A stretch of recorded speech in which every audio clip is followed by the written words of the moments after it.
नमस्कार।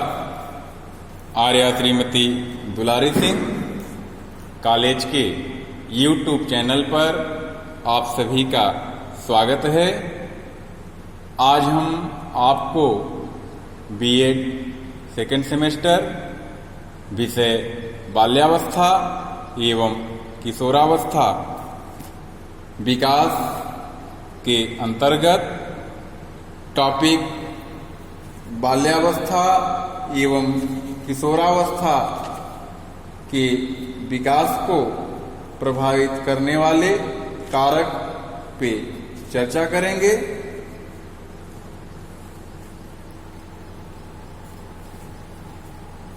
पिछले वीडियो में हमने आपसे बाल्यावस्था एवं किशोरावस्था के विकासात्मक कार्य पे चर्चा किया था।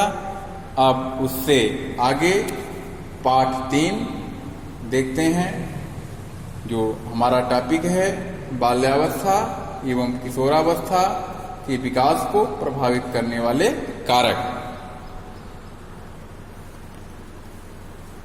बाल्यावस्था एवं किशोरावस्था के विकास को प्रभावित करने वाले कारक।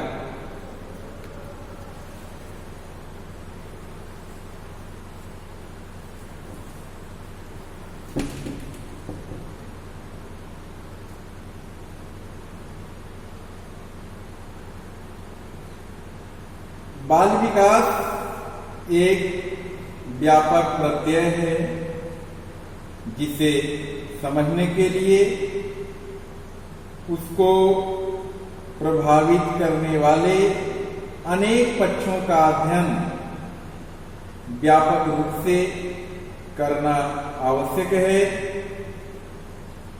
मानव एक सामाजिक प्राणी है।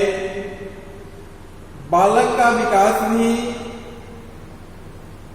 सामाजिक व्यवस्था के अंतर्गत होता है।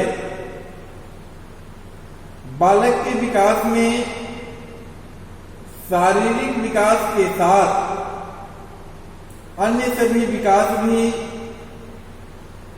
किसी न किसी रूप में सामाजिक एवं सांस्कृतिक परिस्थितियों से प्रभावित होते हैं।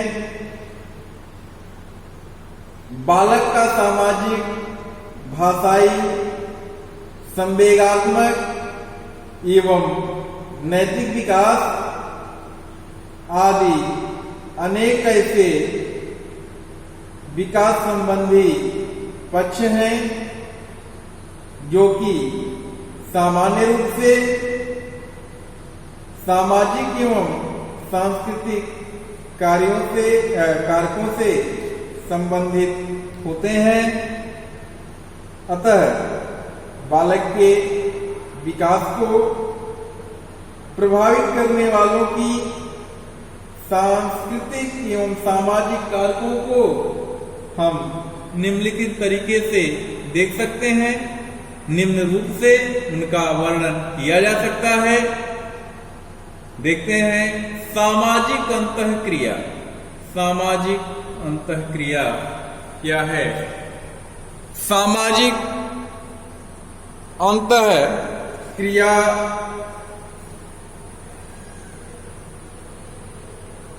चूंकि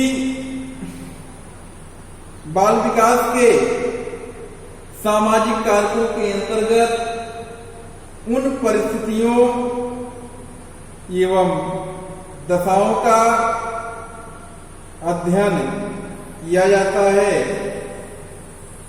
जो कि बालक की विभिन्न विकासात्मक स्थितियों को प्रभावित करती है। सामान्य रूप से बाल विकास को सामाजिक अंतःक्रिया एवं सामाजिक प्रत्यक्षीकरण प्रमुख रूप से प्रभावित करते हैं। अतः इन दोनों ही अवस्थाओं की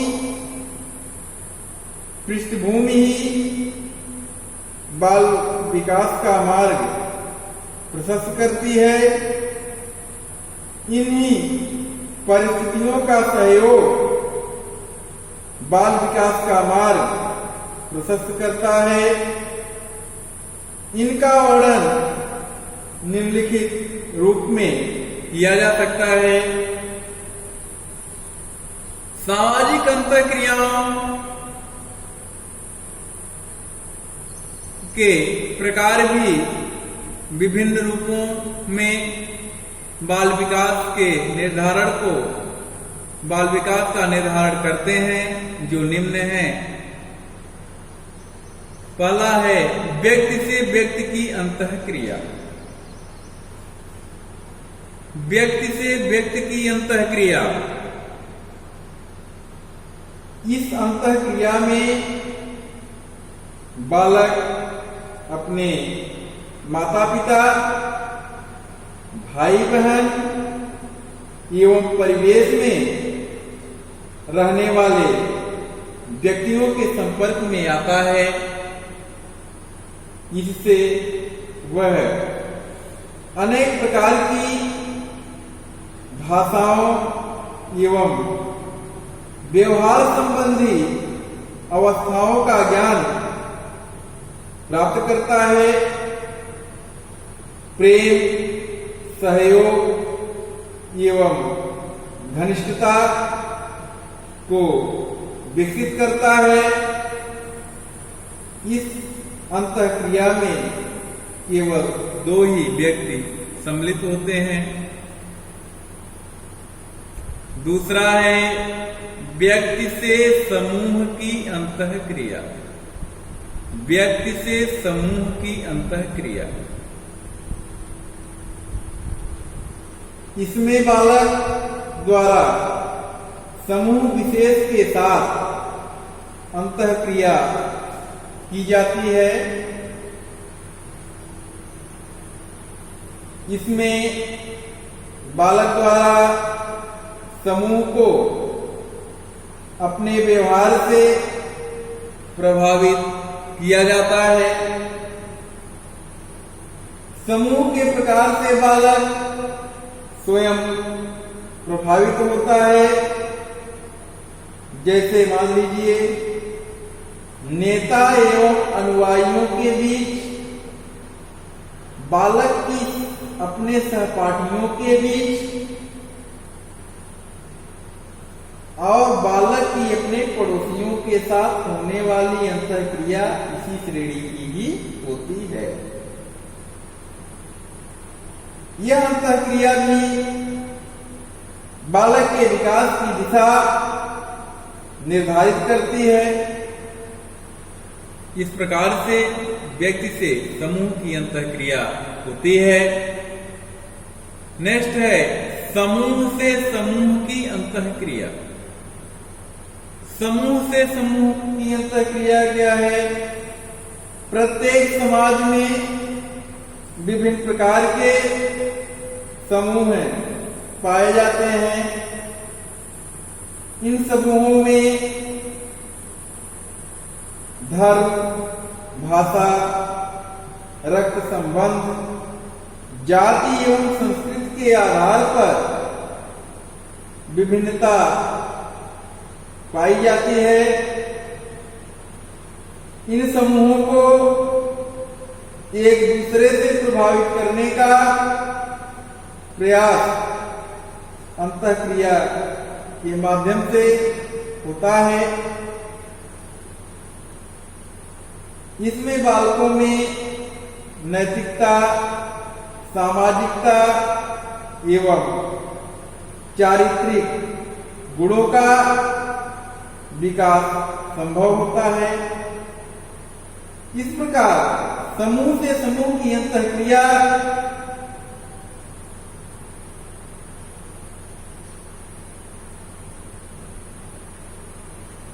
बालक के विकास में महत्वपूर्ण भूमिका निर्वहन करती है।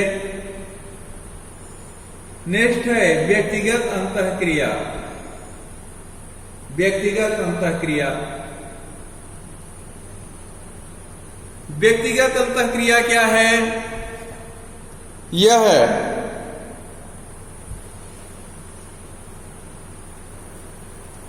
इस प्रकार की अंतःक्रिया बालक में स्वाभाविक रूप से होती है। बालक अनेक कार्यों के प्रति निर्णय लेने में तथा किसी कार्य को करने में इस अंतःक्रिया को संपन्न करता है। सामान्य रूप से बालक बुरे कार्यों को छोड़ने में तथा अच्छे कार्यों को ग्रहण करने में इसका उपयोग करता है। इससे बालक को नैतिक, चारित्रिक, संवेगात्मक एवं भाषाई विकास में सहायता प्राप्त होती है। व्यक्ति से वस्तु की अंतःक्रिया, व्यक्ति से वस्तु की अंतःक्रिया, इसमें बालक द्वारा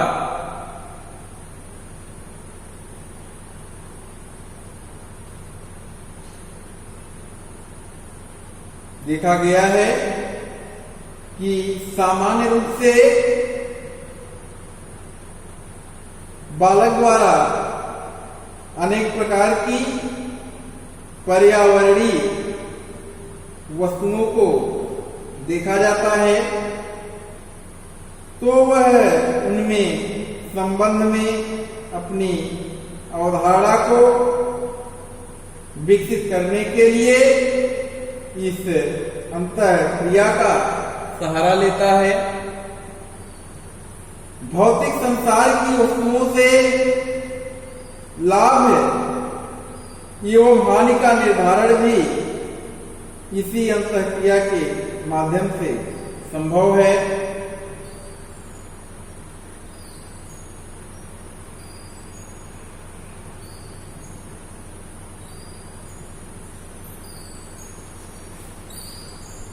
फिर आता है सामाजिक अंतःक्रिया की दशाएं। सामाजिक अंतःक्रिया की दशाएं क्या हैं? सामाजिक अंतःक्रिया की दशाएं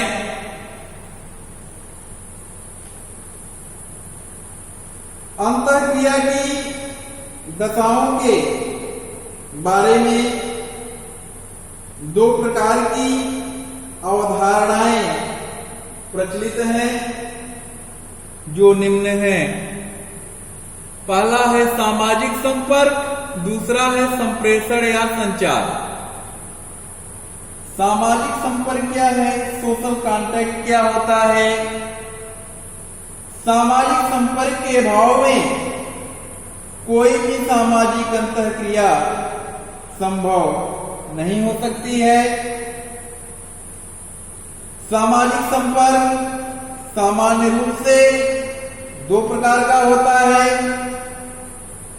सकारात्मक सामाजिक संपर्क के अंतर्गत बालक प्रेम, सहयोग, समूह में कार्य करना, परोपकार एवं नैतिकता आदि को विकसित करता है। नकारात्मक संपर्क के सहयोग से बालक संघर्ष, द्वंद्व, आंदोलन एवं असहयोग आदि को आत्मसात करता है। संप्रेषण या संचार कम्युनिकेशन से तात्पर्य सामाजिक संपर्क की प्रमुख यह दूसरी दशा संप्रेषण है। इसके द्वारा बालक में भाषाई विकास के साथ साथ तर्क एवं चिंतन की क्षमता का भी विकास होता है। वह अपने तथ्यों के प्रस्तुतिकरण तथा अन्य के तथ्यों की श्रवण की क्षमता विकसित करता है। संप्रेषण के माध्यम से ही बालक में विभिन्न अवधारणाओं का विकास संभव होता है।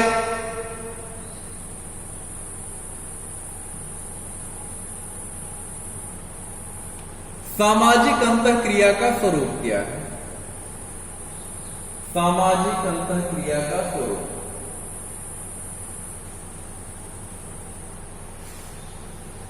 सामाजिक अंतःक्रियाओं के बाद विकास में योगदान को विभिन्न स्वरूपों में हम देख सकते हैं। पहला है सहयोग, कोऑपरेशन, सहयोग हो गया। सहयोग क्या है? यह सामाजिक अंतःक्रिया का प्रमुख स्वरूप है। सहयोग के अभाव में बाल विकास की कल्पना संभव नहीं है। बालक इस प्रकार की प्रतिस्पर्धाओं के दर्शन अपने परिवार से ही करता है। जैसे पहले बालक दूध पीता है, पहले कौन सा बालक दूध पीता है। इस प्रकार की प्रतिस्पर्धाएं भी बालक के विकास में सहयोग प्रदान करती हैं। प्रतिस्पर्धा के माध्यम से बालक का सर्वांगीण विकास संभव होता है। दूसरा है प्रतिस्पर्धा। प्रतिस्पर्धा क्या है?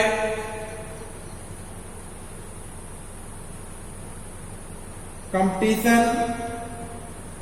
प्रतिस्पर्धा समाज में सामाजिक, आर्थिक, सांस्कृतिक एवं प्रजातीय स्पर्धा सामान्य रूप से दृष्टिगोचर होती है। बालक इस प्रकार की प्रतिस्पर्धाओं के दर्शन अपने परिवार से ही करता है। जैसे पहले कौन सा बालक दूध पीता है, इस प्रकार की प्रतिस्पर्धाएं भी बालक के विकास में सहयोग प्रदान करती हैं। प्रतिस्पर्धा के माध्यम से बालक का सर्वांगीण विकास किया जा सकता है। फिर आता है संघर्ष। संघर्ष सामाजिक अंतःक्रिया का प्रमुख स्वरूप है, जो वर्तमान समय में पूर्णतः दृष्टिगोचर होता है। इसके द्वारा बालक में जागरूकता, एकाग्रता, परिश्रम एवं संवेगात्मक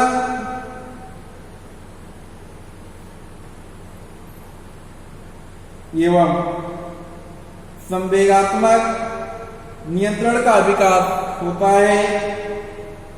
उदाहरण के लिए हम जान सकते हैं, जैसे बालक अपने से सबल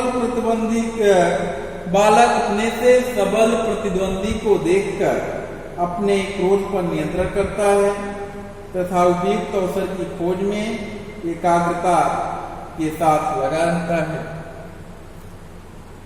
इसके बाद आता है विरोध। विरोध सामान्य रूप से विरोध की स्थिति उस समय उत्पन्न होती है जब बालक के मन में विरुद्ध कोई क्रिया संपन्न की जाती है। इसका प्रमुख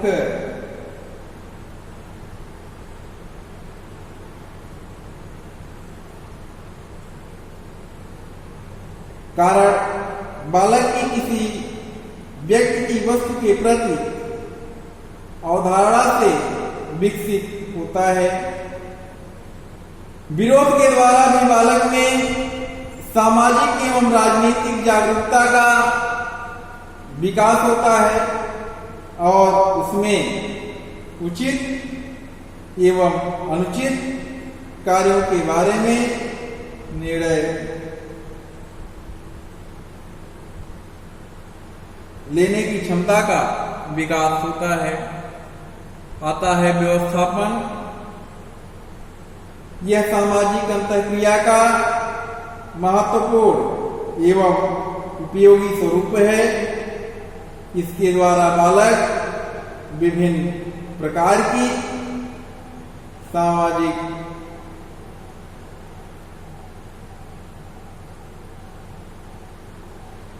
परिस्थितियों में अपने आप को समायोजित करने की क्षमता विकसित करता है।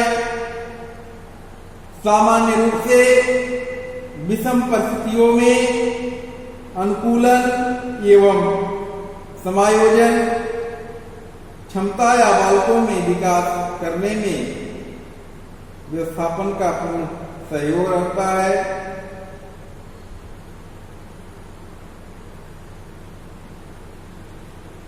सामाजिक प्रत्यक्षीकरण। सामाजिक प्रत्यक्षीकरण भी बाल विकास में महत्वपूर्ण योगदान देता है। इसके अंतर्गत बालक प्रत्यक्ष रूप से जिन वस्तुओं को देखता है उनके संबंध में उसकी अवधारणा सामान्य रूप से दो तथ्यों से प्रभावित होती है। पहला, समाज का उस वस्तु के विषय में क्या विचार है, और दूसरा, बालक उस वस्तु के संबंध में क्या अनुभव करता है।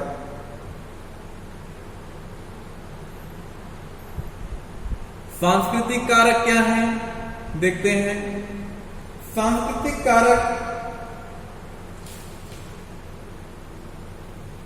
के अंतर्गत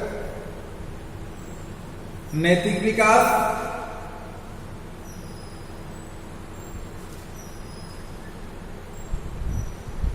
मोरल डेवलपमेंट,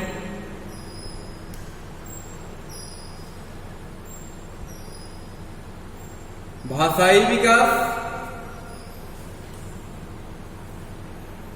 व्यवहारिक विकास, संवेगात्मक विकास, चारित्रिक विकास, आध्यात्मिक विकास, शैक्षिक विकास, परंपराओं का स्वरूप। इस प्रकार से आज का टॉपिक यहीं पे समाप्त होता है।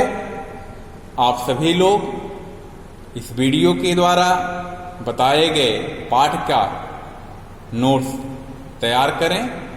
आने वाले परीक्षा में इससे संबंधित बहुत सारे प्रश्न आते हैं।